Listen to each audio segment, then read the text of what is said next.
It's March 25th, and here's all 21 of the sheds I've found since early February. I've been blessed. This has been the best shed season I've ever had. I've been doing a lot of walking looking for them. I think as of right now, I've put in probably over 40 miles of walking. I do a lot of shed hunting in the North Georgia mountains, but I haven't been having a lot of success finding sheds up there.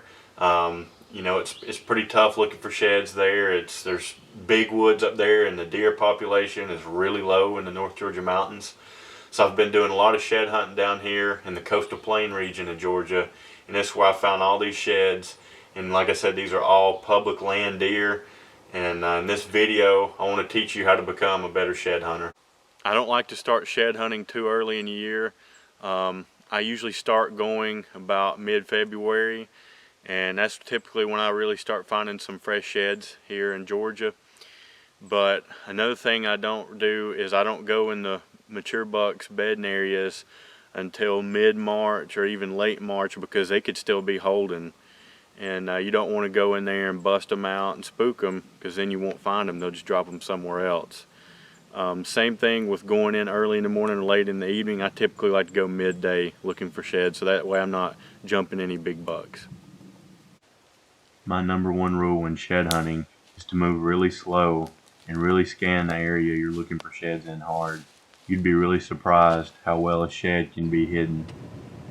My favorite places to look for sheds are definitely food plots. I really cover food plots when I'm looking for them. I typically spend a lot of time going back and forth grid searching the food plot, because I've found some big sheds that have been really hidden deep in the grass and food plots.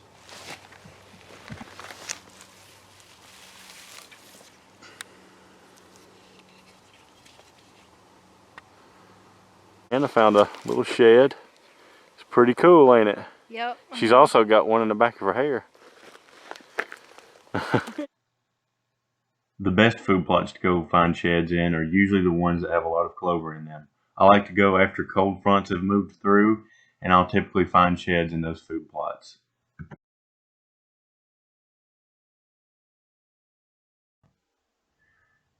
If I'm looking in an area for sheds, I definitely like to see buck sign in it, and if I'm finding fresh buck scat, I definitely slow down and look, because in those areas you will usually find some sheds.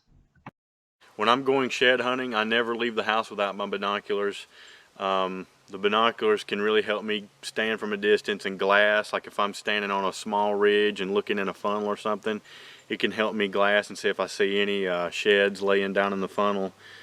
Same thing with food plots and stuff. If the grass is really low, I like to just glass them with my binoculars and see if I can see a shed laying out there. But if the grass is really high in the food plot, I like to just walk it through just to make sure there isn't any sheds deep in that grass, because I found sheds that are really deep in clover before that you wouldn't see glass in the food plot.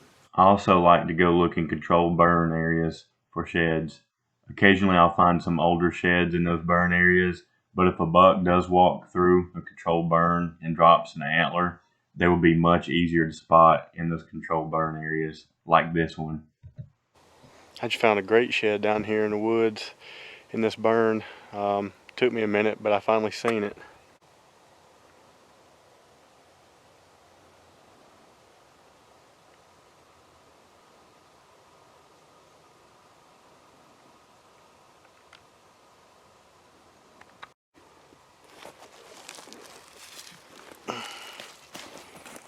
Not a bad buck.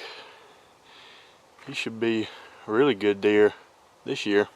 To see how fresh the shed is, I look on the pedicle, and sometimes there will be blood on it or wax around the pedicle. If you see either of those things, that means they have been recently dropped.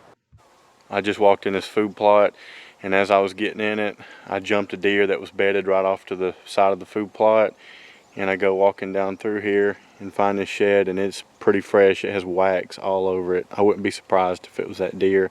I was looking at the deer through my binoculars, and I thought it looked kind of like a small buck that dropped antlers. It was pretty cool though. This is probably one of the freshest sheds I've found all season so far.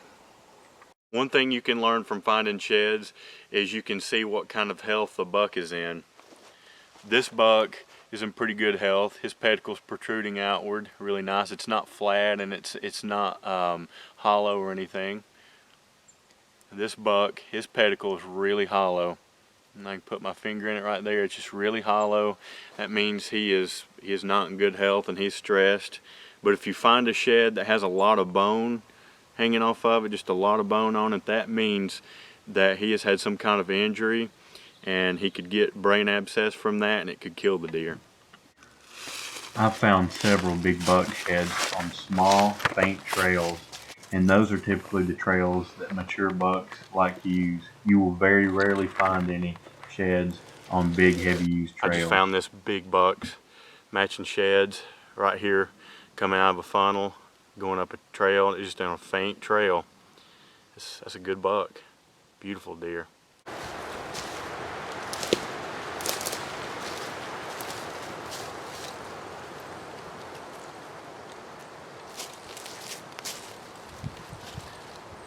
Pumped to find this beautiful set of sheds. Another thing that is important is a lot of what determines how many sheds you find is how good the deer population is in the area you're shed hunting. So for instance, in the state of Georgia where I shed hunt, in the North Georgia mountains, the deer population is really low. So it's really hard to find sheds in the mountains. But once you get in the Piedmont section and also the coastal plain section of the state of Georgia, there's more deer in those areas. So you'll find a lot more sheds in those regions.